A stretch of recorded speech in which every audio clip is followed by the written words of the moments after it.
अस्सलाम वालेकुम ख़वातीन हज़रात, मैं हूँ इसरार अहमद कसाना।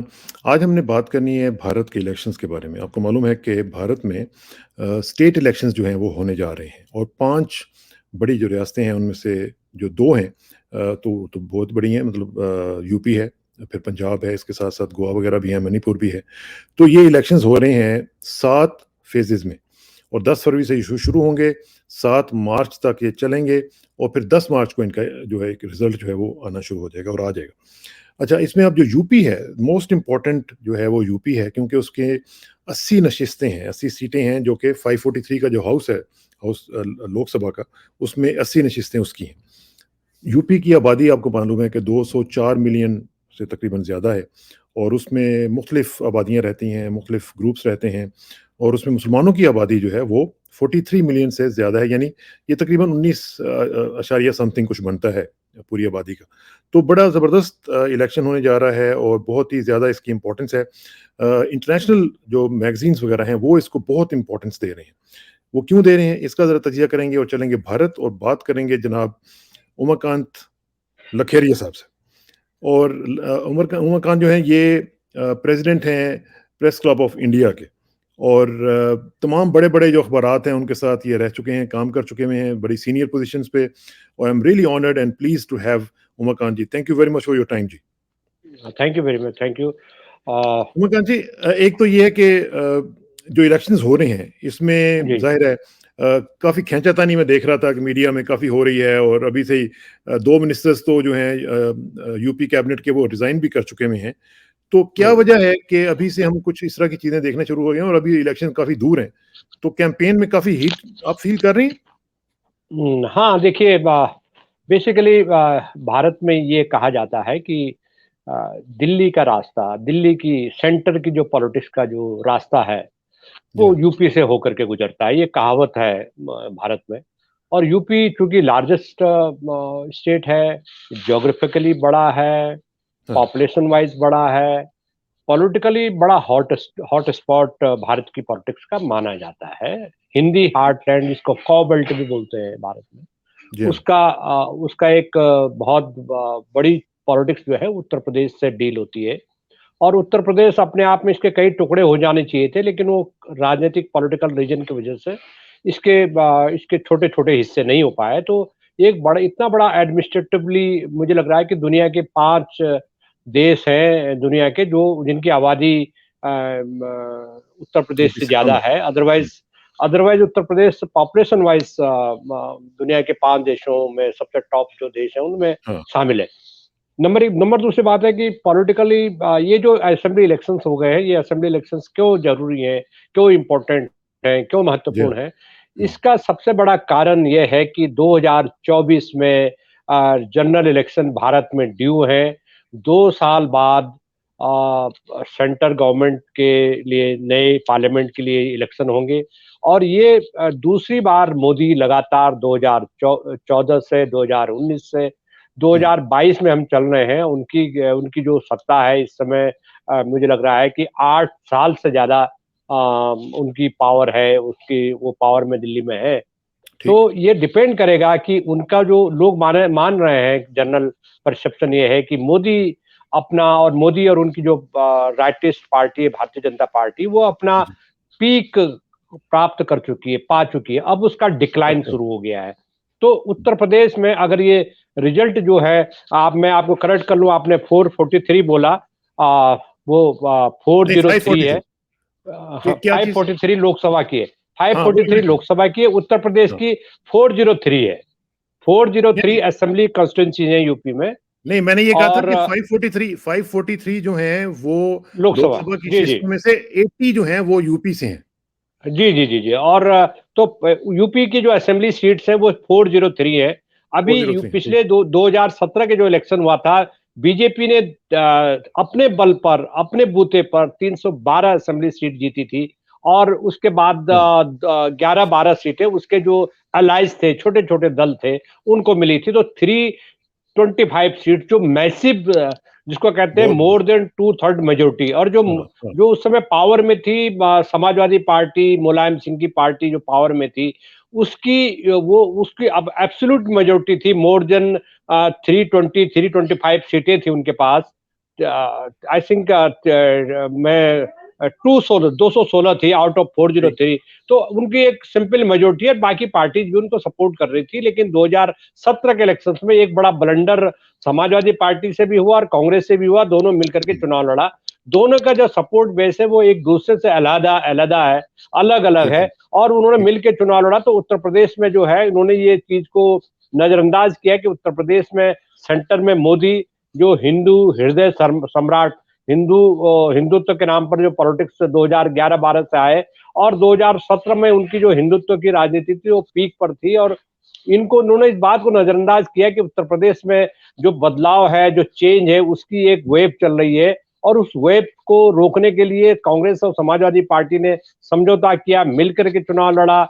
राहुल गांधी और अखिलेश यादव की फोटो, पोस्टर, बैनर पूरे प्रदेश में लगाई गई, यूपी के 2 लड़के, इस तरह की। लेकिन जनता ने उसको रिजेक्ट कर दिया, क्योंकि मोदी की जो जिसको कहते हैं हिंदुत्व के नाम पर, उस समय क्या हुआ कि जो बीजेपी की सबसे बड़ी जो विक्ट्री हुई 2017 के इलेक्शन में, इवन 2014 से जिसकी शुरुआत हो गई थी, वो लोगों ने उसको नजरअंदाज किया, दुनिया ने नजरअंदाज किया। दुनिया कह रही है हो क्या रहा है उत्तर प्रदेश में। मैं आपको बता दूं कि मोर देन 30% बैकवर्ड और ओबीसी वोट है। उसमें अगर 20% माइनॉरिटीज का वोट, 18%, 19% माइनॉरिटीज का वोट अगर मिला दें, तो ये दोनों मिला करके ये 50% के क्लोज हो जाते हैं, 49, 48, 49% हो जाते हैं। तो उत्तर प्रदेश, जी जी, बीजेपी ने क्या किया कि हिंदुत्व का जो कार्ड खेला उन्होंने, तो हिंदुत्व के कार्ड में उन्होंने जो दलित है, जो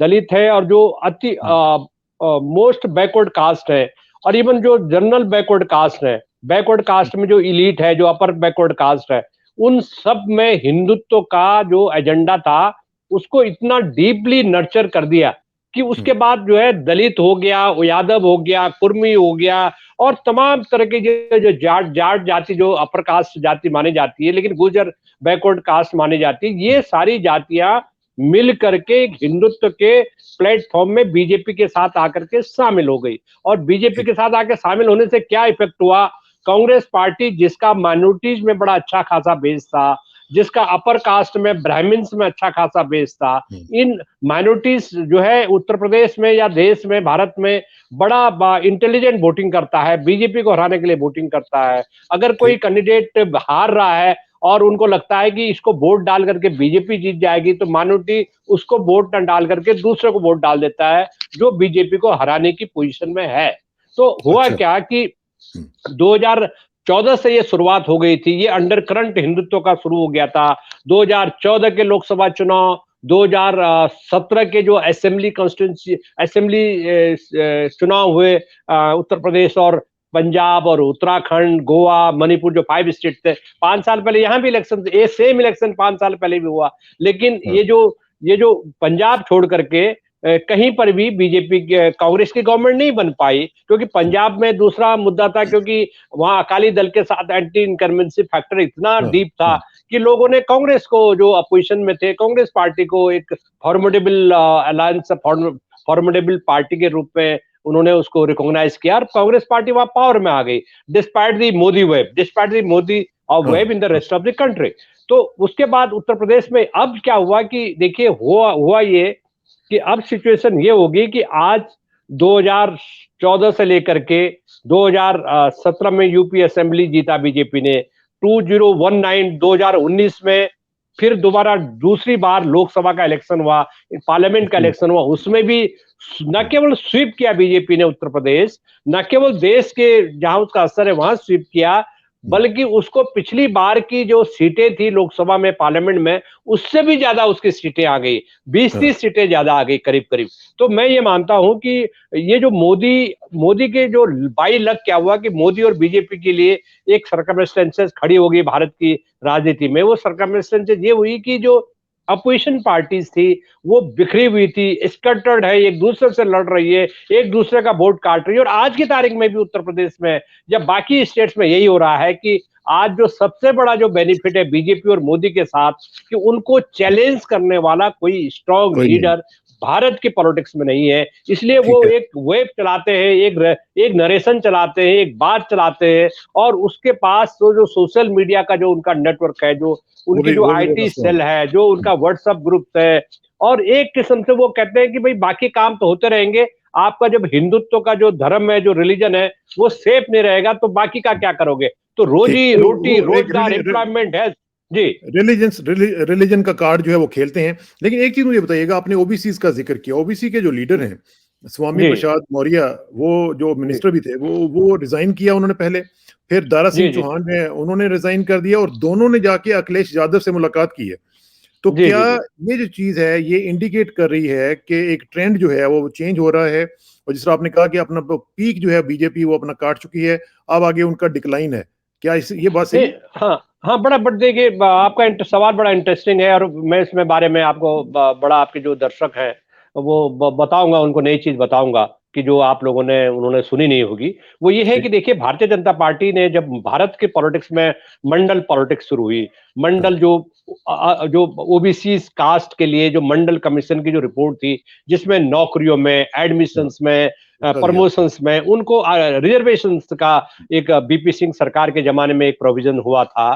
वो ठीक। वो रिजर्वेशन की काट करने के लिए जब भारतीय जनता पार्टी ने अपना राम मंदिर का आंदोलन, हिंदुत्व कार्ड खेला, लेकिन भारतीय जनता पार्टी और जो आरएसएस था, उन्होंने बड़ा एक इंटेलिजेंट मूव किया। उन्होंने कहा कि देखिए, हिंदुत्व का कार्ड खेलने के साथ साथ हमें ये देखना पड़ेगा कि मंडल कमीशन, मंडल आयोग की जो रिपोर्ट्स का जो पॉलिटिकल बेनिफिट्स लेने के लिए एक नई पॉलिटिक्स शुरू हुई है, वो है कि ओबीसी नेता, अदर बैकवर्ड कास्ट के जो लीडर है, वो फेसेस सामने रखने पड़ेंगे। जैसे उत्तर प्रदेश में मुलायम सिंह यादव थे, ये दलित पॉलिटिक्स में मायावती थी, बिहार में लालू प्रसाद यादव थे। तो हम्म, बीजेपी ने बड़ा इंटेलिजेंटली, और आरएसएस ने जो उनकी बीजेपी की पूरी पॉलिटिक्स को कंट्रोल करती है, उन्होंने कहा कि देखिए, अगर आपको ओबीसी मंडल पॉलिटिक्स का काउंटर करना है और अपना वजूद बचाए रखना है, तो हमें भी एक मंडल ओबीसी पॉलिटिकल पॉलिटिकल फेस को सामने रखना पड़ेगा। तो करना पड़ेगा। कल्याण सिंह एक बड़े कद्दावर नेता थे, जो लोध राजपूत ओबीसी में उत्तर प्रदेश में आते हैं, और उनकी पॉपुलेशन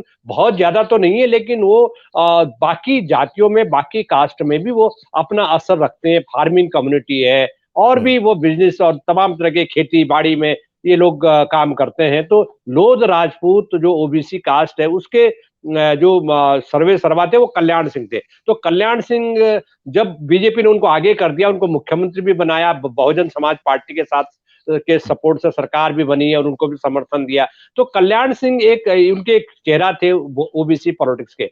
अब क्या हुआ कि बीजेपी ने क्या किया है कि वापस बीजेपी, मोदी तो ओबीसी लीडर थे, ओबीसी ने क्या किया, मोदी ने कहा उत्तर प्रदेश की सभाओं में, मीटिंग्स में, कि मैं तो बैकवर्ड हूं, मैं ओबीसी हूं, मैं गरीब हाँ। घर का बच्चा हूं, मैं रेलवे स्टेशन पे चाय बेचता था, मेरी माँ बर्तन मांजती थी। तो मोदी ने इस तरह से जो प्रोजेक्शंस किया, तो जो हाँ। ओबीसी जो पॉलिटिक्स थी उत्तर प्रदेश में, जो गैर बीजेपी पार्टीज की जो ओबीसी पॉलिटिक्स की, वो डेमोलिश हो गई। उन्होंने कहा कि, ओबीसी ने कहा कि देखिए, हमारा लीडर, ओबीसी लीडर है तो नरेंद्र मोदी। तो अच्छा। ओबीसी पॉलिटिक्स भी डिमोलिश हो गई उसके हाँ। आगे। अब क्या हुआ, भारतीय जनता पार्टी ने क्या किया कि जो आरएसएस है, आरएसएस बेसिकली ये अपर कास्ट ब्राह्मणिकल माइंडसेट का ऑर्गेनाइजेशन है। ये राइटिस्ट, एकदम राइटिस्ट पार्टी है। जितना भी कम्युनल कार्ड, जितना भी पोलराइजेशन, हिंदू कार्ड, इसकी जो हाँ। पूरी रणनीति बनती है, वो आरएसएस चलाती है, और बीजेपी उसका एक आउटफिट है। तो ठीक। आरएसएस ने, आरएसएस में जो अपर कास्ट, जो जिसको कहते हैं मेंटेलिटी, या अपर कास्ट, उनकी हम्म, पॉलिटिक्स, खास तौर पर ब्राह्मण पॉलिटिक्स जो उनकी है। तो उन्होंने कहा कि देखिए, हमने अब राम मंदिर भी बना दिया, कश्मीर में धारा हम्म, ये 370। 370 भी खत्म हम्म, कर दिया, हम्म, वहां हमने पर कतर दिए, नेताओं को जेल डाल दिया, सब कुछ कर दिया। अब हमें, और ये कॉमन सिविल कोड वाला जो मुस्लिम वुमेन को सीए तलाक वाला। वाला जो इश्यूज है, वो भी हमने ट्रिपल तलाक। दुरुस्त कर दिया, हम्म, ट्रिपल तलाक वाला दुरुस्त कर दिया। हाँ। अब हमको वापस जो अपना जो ब्राह्मणिकल एजेंडा है, उस ब्राह्मणिकल एजेंडे में जो हमारे अपर कास्ट, जो हमारी पॉलिटिक्स थी, वो उस पर वापस लौटते हैं। तो हम्म, 2017 के चुनाव में इन्होंने, बीजेपी ने उत्तर प्रदेश में चीफ मिनिस्टर के तौर पर किसी को भी प्रोजेक्ट नहीं किया था। तो इन्होंने क्या किया कि इनके पास ओबीसी चेहरे भी थे, लेकिन इनको हम्म, लगा कि अगर ओबीसी चेहरा रख देंगे, तो उसको जो अपर कास्ट पॉलिटिक्स है उत्तर प्रदेश की, और भारतीय जनता पार्टी की जो राष्ट्रीय नेशनल लेवल पर जो अपर कास्ट पॉलिटिक्स है, वो उसको एक्सेप्ट नहीं करेंगे। हम्म, इसीलिए केशव प्रसाद प्रसाद मौर्य जो बीजेपी के प्रेसिडेंट थे यूपी के, वो ओबीसी मौर्य कम्युनिटी के थे, ओबीसी में आते हैं,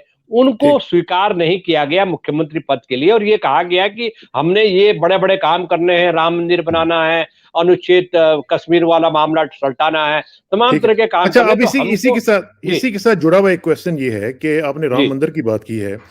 अयोध्या से ही सुना जा रहा है कि योगी आदित्यनाथ जो हैं, वो अयोध्या की सीट से इलेक्शन लड़ने जा रहे हैं। तो ये फिर क्या हम देखेंगे कि फिर वो राम मंदिर का इशू जो है वो फिर, और जिस आपने कहा कि रिलीजन का जो कार्ड है वो प्ले किया जाएगा, और क्या हम फिर देखेंगे वही मामला फिर चलेंगे और फिर टारगेट किया जाएगा मुस्लिम कम्युनिटी को? देखिए देखिए वो मैं ये नहीं कह रहा हूँ कि उनका देखिए उनका अपना एजेंडा है, उनका है हिंदुत्व का कार्ड। अभी बीजेपी ने उत्तर प्रदेश में आदित्यनाथ ने जो मुख्यमंत्री हैं और बीजेपी के लीडर्स ने यूपी में कहा है कि उत्तर प्रदेश का जो इलेक्शन है 80 वर्सेस 20 है। 80 मतलब जो उत्तर प्रदेश में जो आबादी है 80 हिंदू आबादी है, 20% माइनॉरिटीज आबादी है, जिसमें आप मुस्लिम भी ले लीजिए, सिख ले लीजिए, जैन ले लीजिए। तो जैन को तो अपने को हिंदू ही मानते हैं, हिंदुत्व से अलग नहीं करते वो लोग। लेकिन ये जो कार्ड था, ये कार्ड का मतलब बेसिकली पोलराइजेशन था। ये कार्ड ही का मतलब ही पोलराइजेशन था। और आज भी जो बीजेपी जो एनालिसिस आ रहे हैं कि जो उनकी पॉलिटिक्स है कि अगर उत्तर प्रदेश में 80% मतलब वो सबको मान रहे हैं, जिसमें ओबीसी भी है, जिसमें दलित भी है, जिसमें ठाकुर भी है, जिसमें ब्राह्मण भी है, जिसमें यादव भी है, जिसमें लोध भी है, जिसमें जाटव भी है, दलितों में भी वाल्मीकि जाटव कई तरह के समुदाय हैं। तो मेरा ये कहने का मतलब ये है कि ये कार्ड है, ये कार्ड जब खेल लिया, लेकिन हालत क्या खराब हुई, हालत ये खराब हुई कि उत्तर प्रदेश में जब आपने upper caste politics, upper caste एक मुख्यमंत्री बना दिया, अपर कास्ट जब आपको कोई मुख्यमंत्री अपर कास्ट बनता है तो उसकी एक साइकी होती है कि अपनी जाति और अपनी जाति बिरादरी के लोगों को टॉप लेवल से लेकर के मिडिल लेवल से लेकर के पुलिस चौकी, थाना, बीट कांस्टेबल, ताकि निचले लेवल तक आप अपनी पॉलिटिक्स का एजेंडा चला सके। डिस्ट्रिक्ट मजिस्ट्रेट, एसएसपी हो गए, क्योंकि एडमिनिस्ट्रेशन ऐसे इन्हीं लोगों से एडमिनिस्ट्रेशन चलाते हैं। तो इन्होंने क्या किया कि ये जो नया सिलेक्शन इन्होंने किया, तो ये सिलेक्शन का मतलब ये होगा कि फर्दर पोलराइज द इलेक्शन। तो इलेक्शंस में अब इन्होंने क्या किया, डाइवर्जन की बात की। उत्तर प्रदेश में लाशें बह रही थी, कोरोना में इलाज नहीं हुआ, इन्होंने कहा कोई ऑक्सीजन से नहीं मरा। तो ये सारे एजेंडे ना बन पाए। उत्तर प्रदेश में जो अनएम्प्लॉयमेंट है, बेहताशा अनएम्प्लॉयमेंट है, लोग माइग्रेट करते हैं दूसरे स्टेट को रोजगार मांगने के लिए। अच्छा, इसमें एक चीज जरा मुझे बताइएगा कि खास तौर के ऊपर जिस तरह अभी हम इंटरनेशनल मैगजीन्स की मैं बात कर रहा था, इंटरनेशनल मीडिया में ये कहा जा रहा है कि अगला इलेक्शन जो आएगा वो, अगर तो ये योगी आदित्यनाथ साहब जीत गए, अगर ये जीत गए तो फिर ये अगले प्राइम मिनिस्टर भी होंगे, क्योंकि आरएसएस ने जो एक एज लिमिट रखी हुई है उसमें मोदी जी जो हैं वो फिर आगे नहीं आ सकेंगे शायद। तो योगी साहब जो हैं ये प्राइम मिनिस्टर बन जाएंगे अगर ये जीत गए यहाँ से। इज दैट ट्रू जी? बिल्कुल सही। देखिए ऐसा है कि बीजेपी के पास हो क्या रहा है कि मोदी एक स्टेट के चीफ मिनिस्टर थे, अचानक 2011-12 में उनको जब अन्ना आंदोलन चला, बीजेपी आरएसएस ने उनको प्रोजेक्ट किया नेशनल लेवल पर, उनके जो कंपटीटर जो लीडर्स थे उनको एक एक करके अलग थलग किया। तो मोदी को एक प्रोजेक्शन किया, मोदी के जो गुरु थे आडवाणी जी, उन्होंने खुद ही उनको अलग थलग किया। उनके आडवाणी जी के क्लोज जितने भी लोग थे, 1 2 3 आप 12 लोगों की 14 लोगों की लिस्ट लाइए, सबको आइसोलेट कर दिया गया। मोदी को कोई चैलेंज देने वाला नहीं बने।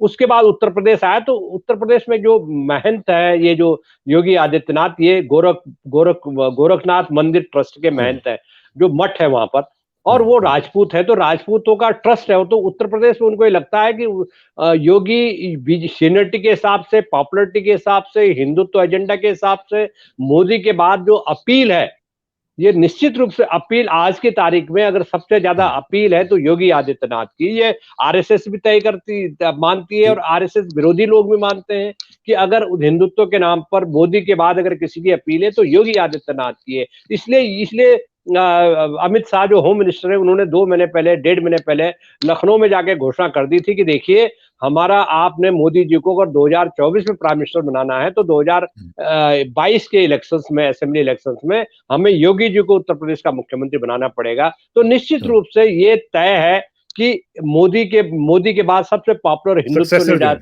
सक्सेसर जो है वो एक वो एक ये जनरल फीलिंग ले, यही है कि वो योगी लेकिन आदित्यनाथ ले, होंगे। जी लेकिन उमर जी मुझे ये बताएं कि उनकी जो पॉपुलैरिटी है वो ज्यादा से ज्यादा जो है वो बेस करती है मुसलमानों को टारगेट करने में। आपको याद है वो अब्बा जान की जो उन्होंने तकरीर की थी, इसके अलावा भी जी उनका जो एक मंत्रा है वो सारे का सारा मुस्लिम्स को टारगेट करने के बाद है।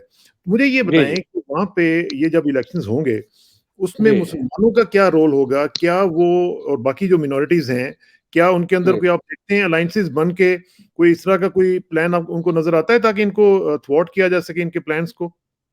देखिए मुस्लिम्स मुस्लिम्स जो है अपने बल पर अपने वजूद पर वो अभी इतनी हालत में नहीं है कि वो हुँ, दो चार से ज्यादा लोगों को अपने कैंडिडेट असेंबली में जिता सके। उनको कोई ना कोई लाइक माइंडेड ग्रुप्स के साथ में अपने को अलायंसेस जोड़ना बनाने चाहिए। पड़ेगा। हुँ, हुँ, अलायंसेस अलायंसेस देखिए उनका अलायंस ऑलरेडी है समाजवादी पार्टी से। एक ट्रेडिशनल अलायंस उत्तर प्रदेश में उनका है। और ठीक। समाजवादी पार्टी के साथ वो इसलिए है कि समाजवादी पार्टी एक नोन पार्टी है जो बीजेपी का मुकाबला उत्तर प्रदेश में कर सकती है, क्योंकि कास्ट कॉम्बिनेशन समाजवादी पार्टी के साथ है, पहले भी था, आज भी है। और हुँ, अखिलेश यादव क्योंकि नई पीढ़ी के लीडर हैं, तो हाँ, उन्होंने जो यादव और मुस्लिम एक गठजोड़ होता था, तो अखिलेश ने बड़ा इंटेलिजेंटली पिछले कुछ महीनों से पार्टी का जो स्ट्रक्चर बनाया, उसमें उन्होंने जो गैर यादव पिछड़े लोग हैं, हुँ, ओबीसी हैं, नॉन हाँ, यादव ओबीसी, उनको भी उन्होंने शामिल किया है। और जैसे दारा सिंह चौहान है, जैसे हाँ, मौर्य जी है, स्वामी प्रसाद मौर्य जी, ये नॉन यादव ओबीसी है। तो इनको अच्छा, भी उन्होंने बड़े प्रोमिनेंस से रिसीव किया। और इसके इसके पहले भी पिछले मैं उनकी लिस्ट देख रहा था जो उन्होंने ऑफिस बेरियर की उत्तर प्रदेश में जो लिस्ट बनाई, जो पदाधिकारी हैं उनकी लिस्ट बनाई, उसमें भी उन्होंने यादव्स को कम रखा है। पहले ये ठीक। कहा जाता था कि हर जगह यादव है, तो ये हुँ, ये एक इंटेलिजेंटली गेम अखिलेश ने खेला है, क्योंकि जो यादव जो नॉन यादव जो लोग भारतीय जनता पार्टी में थे, क्योंकि यादवों का जब हुँ, वर्चस्व उत्तर प्रदेश की पॉलिटिक्स में था, तो जो नॉन यादव ओबीसी थे वो दूसरी पार्टी में चले जाते थे, ठीक, वो ठीक। भारतीय जनता पार्टी के हिंदुत्व में चले जाते थे। वो कहते थे भाई ये तो यादवों की पार्टी है, यहाँ हमारे लिए कोई प्लेस नहीं है। लेकिन अब जो नया कॉम्बिनेशन स्वामी प्रसाद मौर्य और तमाम, कल मैं हाँ, लिस्ट देख रहा था दूसरी की, हाँ, 15-20 ऐसे लीडर हैं जो लीडर गए हैं, ओबीसी लीडर गए हैं, इवन हाँ, बहुजन समाज पार्टी से लीडर गए हैं। बड़ा इंटरेस्टिंग पॉइंट ये है कि मायावती का जो पूरी पॉलिटिक्स है वो इस इलेक्शन में साफ होने जा रही है। मायावती ठीक। मुझे लग रहा है कि बिल्कुल वो जीरो पे है इस समय, और वो जीरो पर ही रहेंगी ऐसा मुझे लगता है, क्योंकि उसकी जो पूरी पॉलिटिक्स एकदम स्टेबल पॉलिटिक्स है, हाँ, वो कुछ कर ही हाँ, नहीं रही है, कोई उन्होंने एक्शन प्लान नहीं कर रही है, कोई हुँ, रणनीति नहीं है। ये है कि उनका जो 5-7% जो जो वोट परसेंट तो उनका 11-12% है, लेकिन उनको हाँ, लगता है कि जो 7-8% वोट है वो उनको पड़ जाएगा, लेकिन वो पड़ेगा नहीं। वो जब उनको हुँ, लगेगा, उनके वोट बैंक को लगेगा कि भारतीय जनता पार्टी को हमने जिताना नहीं है, तो उनका वोट बैंक भी माइग्रेट कर गया, और उनके जो कई लीडर, ठीक, दर्जन भर से ज्यादा लीडर है जो समाजवादी पार्टी में शामिल हो ठीक। गए। जी अच्छा, अब ज़रा आखिर में अपना जी पर्सनल एनालिसिस दें क्योंकि आप ज़ाहिर है बीइंग अ जर्नलिस्ट आपकी जो अवाम है, आपकी जो पब्लिक है उसके ऊपर आपकी पल्स का ऊपर आपका हाथ होता है। आप समझते हैं कि लोग क्या कर रहे हैं, क्या सोच रहे हैं? क्या आप देख रहे हैं किस तरीके से इलेक्शन का रिजल्ट आप देखेंगे? क्या मोदी जी की जो वेव है वो उसको कोई डेंट पड़ेगा? क्या योगी साहब जो हैं वो ऊपर आएँगे? क्या आप देख रहे हैं? क्या उनको जिस तरह आपने कहा कि उनकी जो पीक है वो तो गुज़र चुकी है। लेकिन जी फिर जी भी आपकी क्या प्रेडिक्शन क्या है जी? देखिए, मुझे ऐसा लग रहा है कि उत्तर प्रदेश में भारतीय जनता पार्टी अपने बल पर सरकार नहीं बनाने जा रही है। अपने बल पर, अपने हुँ, बूते पर इनकी गवर्नमेंट नहीं आने जा रही है। तो ऐसे मौके पर, क्योंकि अब भारतीय जनता पार्टी अगर लार्जेस्ट पार्टी बन के आ जाती है, जो हाँ, मुझे हाँ, मुझे एक मेरे दिमाग में एक शक है कि एक एक गांठ बनी हुई है कि अब जो लड़ाई है लार्जेस्ट पार्टी बनने की लड़ाई है। क्योंकि देखिए अच्छा, समाजवादी पार्टी देखिए उनके पास सेंटर की पार्टी है, उनके पास उत्तर प्रदेश में उनकी गवर्नमेंट है। और ये 2017 के एकदम एकदम एकदम अलग है, क्योंकि 2017 हाँ, में बीजेपी अपोजिशन पार्टी थी और समाजवादी पार्टी रूलिंग पार्टी थी। तो अब ठीक, जो है एकदम उल्टा है। समाजवादी पार्टी अपोजिशन में है, बुरी तरह हार गई थी 2017 के इलेक्शन में, 2019 में बुरी तरह हार गई थी उत्तर प्रदेश में लोकसभा का इलेक्शन। तो इस समय बीजेपी के साथ जो एडवांटेज है, केवल केवल एक एडवांटेज है कि वो इस समय उत्तर प्रदेश में पावर में है।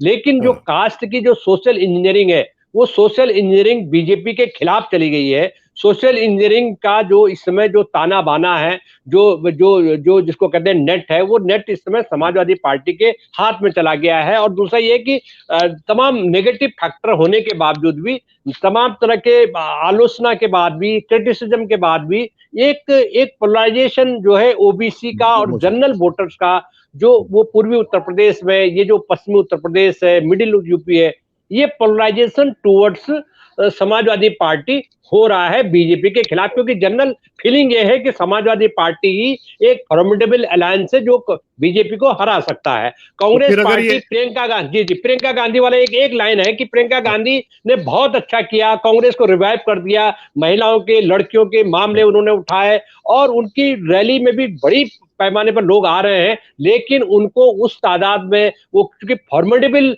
मुख्य अपोजिशन पार्टी नहीं बनने जा रही है उत्तर प्रदेश में, तो मुझे लग रहा है कि जो टक्कर है वो समाज, और मेरे इस हिसाब से मैं आज ये कह सकता हूं कि उत्तर प्रदेश में हंग असेंबली होने जा रही है आज की तारीख में, अगर मैं कहूं तो। जी, और खास तौर पे मोदी जी के हवाले से अगर आप देख रहे हैं कि अगर उनकी जो वेव है अगर वो कम हो रही है, तो उसका जाहिर है कि इम्पैक्ट जो है वो योगी साहब के ऊपर भी पड़ेगा, और वो अगर उनके ऊपर पड़ता है तो फिर अगला प्राइम मिनिस्टर शायद वो नहीं बन सकेंगे।